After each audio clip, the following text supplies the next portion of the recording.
lui, c'est Aragon. C'est un andalou, comme race. Il a 16 ans. Il a eu plusieurs problèmes de santé. Il est très sensible des antérieurs, des pattes avant, au niveau du sol. Il doit faire attention au niveau du poids. Il ne peut pas manger de gazon, ni de carottes, ni de pommes. C'est un diabétique. Ça, avec lui, je fais plus du renforcement pour le moment. Remuscler puis essayer de faire reprendre du poids. Je pense qu'il est bien parti. On brosse les chevaux pas mal tous les jours, toutes les fois qu'on va les voir, pour voir s'ils n'ont pas des nouvelles blessures, si des anciennes ne se sont pas infectées, regarder s'ils n'ont pas des parasites ou quoi que ce soit en extérieur, s'ils vont bien, s'ils ne sont pas déshydratés, regarder un œil sur leur état de santé. Ça c'est beau. Attends. On va changer pour ça. On va venir tasser toute la poussière. L'étape qu'il faut vraiment répéter tous les jours, c'est les pieds. Important d'aller voir s'il n'y a pas des roches de pris, si le dessous du pied n'a pas envie de pourrir avec la boue ou quoi que ce soit. C'est lui, ça, sont beaux, ces pieds. Ils sont peut-être même un peu secs. Il ne faut pas avoir peur de salir.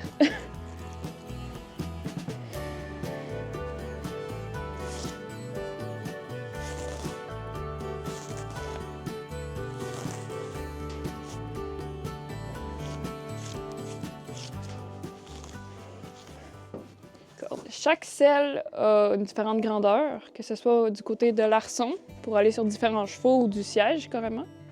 Ça, c'est la mienne, avec mon tapis. Le tapis, c'est pas compliqué, il faut qu'il fasse de la moitié de l'épaule du cheval jusqu'au début des... jusqu'au début des fesses, si on veut. C'est ça. Ça, c'est la selle la propriétaire. Puis ça, c'est la selle que je prends pour Luna, qui a un plus grand arçon. C'est avec Aragon. Je prends tout le temps un tapis spécial. Celui-là, tout simplement parce qu'il y a des pads ici, avec des fonds pour son dos. Vu qu'il y a un dos un peu plus spécial, il manque un peu de muscle et compagnie. Le sous-tapis. Pour essayer de protéger, si on veut, le tapis de la sueur du cheval et compagnie.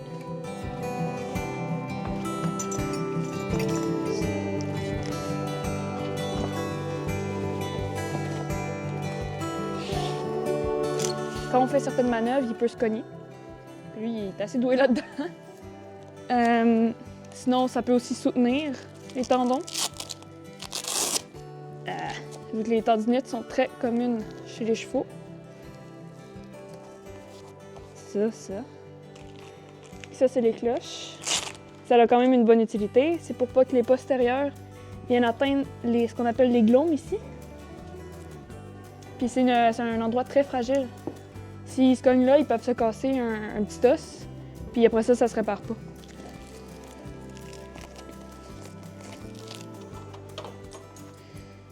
T'as la bride, le mors, ce qui va dans la bouche du cheval. Là.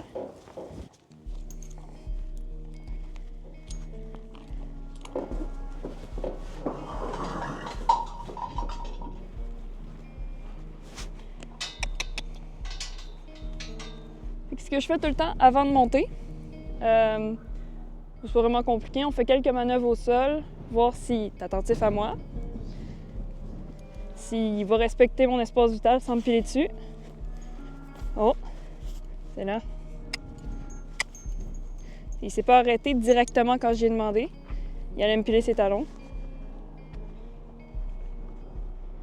Puis c'est important, lui, de le marcher beaucoup. Parce qu'il y a les articulations qui sont raides un peu. Oh! Ça, c'était super beau. Fait que quand je vais embarquer dessus, je vais le marcher pendant un bon 5-10 minutes. J'entends les deux guêtres se frotter ensemble, ça me prouve que je les ai pas mis pour rien. Fait que si on marche en ligne droite, on essaye de réveiller un peu. Et nos chevaux, il faut les traiter comme des sportifs, si on veut. Tu vas pas demander à un cheval qui a passé une journée dans un champ à rien faire de partir directement au galop comme si de rien n'était. C'est un claquage assuré. Ce que je fais souvent, avant d'aller travailler en manège, je vais souvent en trail, en arrière dans le bois.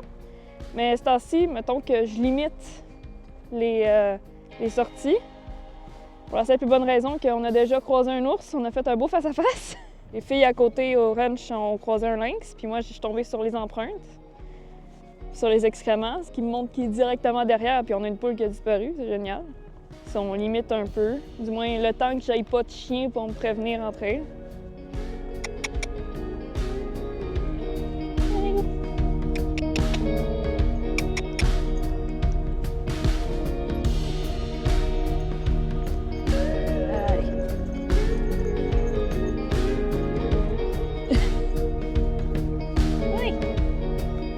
Tout de suite, il est plus motivé.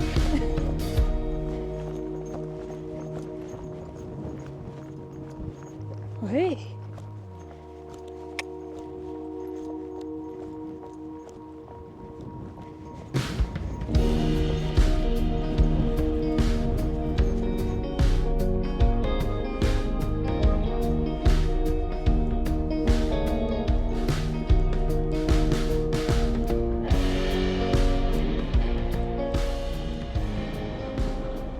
C'est toujours important de faire quelques petites pauses.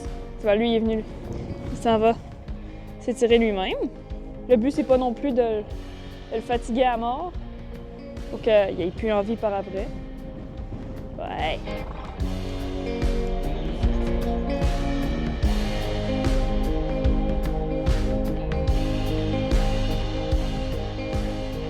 Lui, il a tendance à vouloir toujours, comme qu'on appelle jeter de l'épaule. Il veut tout le temps se traîner par là. Fait que, il faut y remonter l'épaule puis tout ça dans l'échauffement. Faut la tenir plus que les autres. Je fais beaucoup d'arrêts, reculés, compagnie. Je mobilise beaucoup les épaules gauche, droite.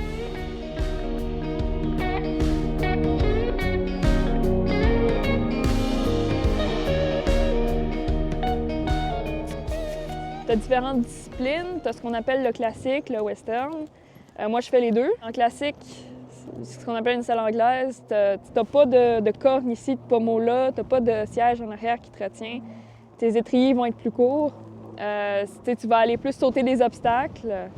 Tu vas aller faire certaines manœuvres qu'on appelle du dressage. Tu vas demander au cheval de se lever plus haut, plus se tenir d'une manière différente. Contrairement au western, que tu vas aller tourner autour de des barils, tu vas aller chercher de la vitesse, ou des agilités autour de poteaux, ces affaires-là. Moi, je fais pas ça. Je m'adapte à chaque cheval, puis je trouve le moyen de m'amuser avec, mais de manière à ce que le cheval il s'amuse aussi. Quand je vais, admettons, à Québec, quoi que ce soit, j'ai des amis ou quoi qui ont des chevaux, puis je vais prendre des cours, puis je vais plus sauter ou d'affaires de même, mais c'est pas... Ici, je fais comme... C'est mon petit échappatoire, on relaxe à deux, puis c'est ça. Il y a les gens qui sont passionnés par le fait de monter à cheval, puis t'en as d'autres qui sont passionnés par le cheval. Moi, je considère que je le suis plus par le cheval que...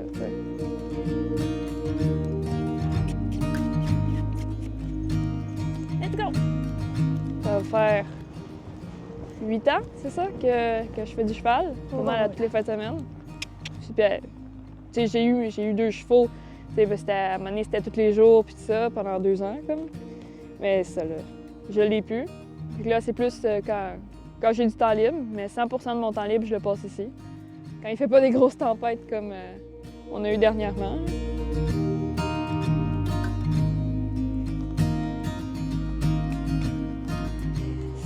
Avoir un cheval, c'est un mode de vie. J'ai eu mon cheval en secondaire 5. J'avais mon cheval, j'allais à l'école et je payais absolument tout de mon cheval. C'est un mode de vie. Pendant que les autres, ils vont faire le party, toi non. Tu travailles ou tu vas à l'écurie t'occuper de ton cheval. À tout moment, tu peux recevoir un appel au milieu de la nuit. Tu dire « Hey, ton cheval, il s'est blessé, il faut que tu viennes le soigner. » ou « Ah, il est couché, il est en train de faire une colique, il faut faire attention, surveille-le. » Ou des affaires de même. c'est pire qu'un enfant. J'ai pas eu d'enfant, mais j'ai plusieurs amis propriétaires qui me disent que c'est pire qu'un enfant. C'est ça, là. Puis ils ont beau peuvent faire 500 kilos, ils sont extrêmement fragiles. C'est bien parti. Faut faire attention. Aujourd'hui, il est quand même très raide dans son dos et compagnie. Avec l'âge et tout. Fait qu'aujourd'hui, je pense qu'on va marcher puis ça va s'arrêter là. De toute façon, l'objectif, c'était pas de le faire travailler vraiment.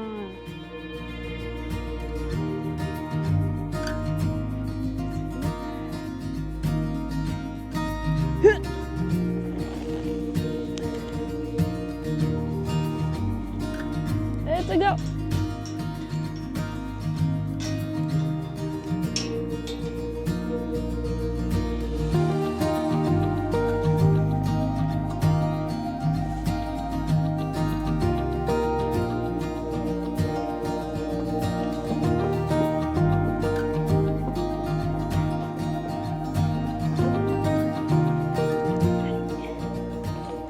Desceller le cheval, voir s'il n'y a pas des petites plaies ou quoi que ce soit. Des fois, quand on va en randonnée, il y a des branches, quand on n'a pas des protections qui vont venir graffiner à gauche puis à droite. Ça peut toujours être bien de checker ça. C'est sûr, on fait toujours les pieds après. On les fait avant et après. Pour ça, s'il y a des roches qui restent pris. Ça peut rester facilement coincé dans un fer ou tout simplement le sabot. Eux autres sont pieds nus.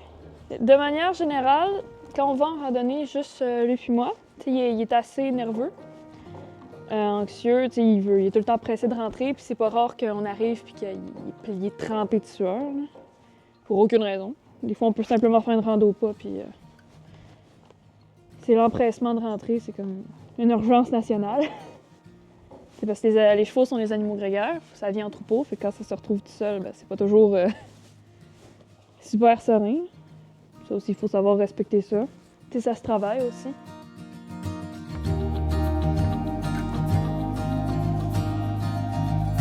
Oui. Et bien, c'est quand j'enlève les gars, je check, est-ce qu'il y a des des points de pression ou s'il y a des petites gales ou quoi que ce soit qui se forment.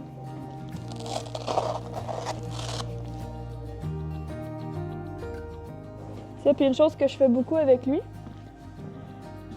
une technique de massothérapie carrément, c'est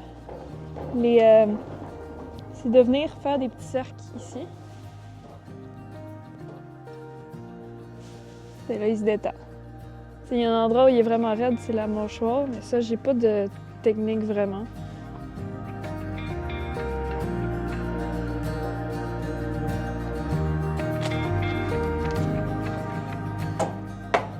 Le gongon est libre. Midi.